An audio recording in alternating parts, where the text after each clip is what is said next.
Billy! Andoy! Oh,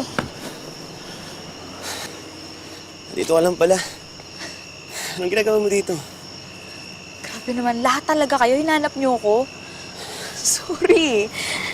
Kasi nga, di ba? Naalala mo ba yung kwento ni Lola Madge? Na-curious ako kaya hinanap ko yung puno. Ang ganda!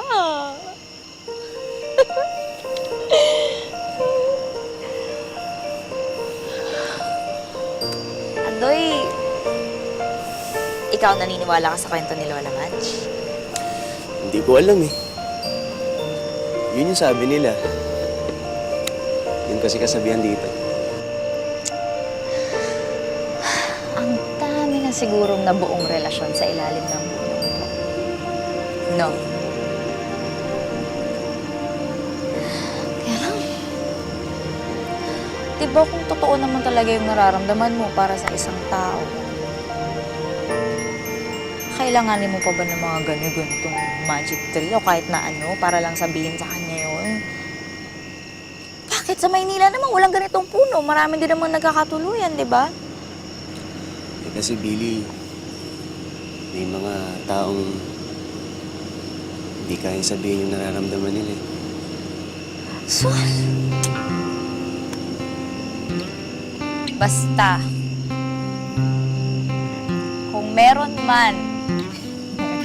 kung meron man magkakagusto sa akin, ayoko nang paligoy-ligoy. Gusto ko straight to the point. Diretsahin niya ako. Para-parapan, sabihin niya sa akin kung anong nararamdaman niya para sa akin. Ganun ang lalaki. Di ba?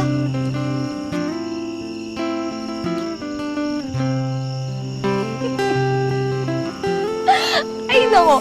Kaya ikaw, Andoy, pwede ba? Mag-promise ka sa akin, pag ikaw may nagustuhang babae, harapin mo siya. Tignan mo siya sa mata.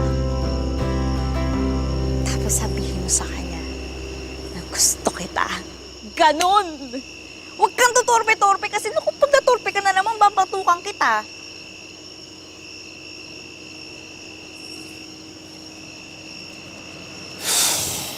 Talaga? Papatukan mo ako? Oo. Takot na takot ka naman kasi. Ang dali-dali lang naman sabihin nun.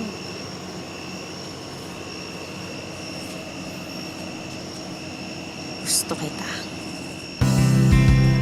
Ang dali lang, di ba? Sige nga, ikaw nga sabihin mo. Gusto kita. See? Dali-dali lang, di ba? Gusto kita. Ikaw, Andoy, ginagalingan mo na, ha? Namimili ka na.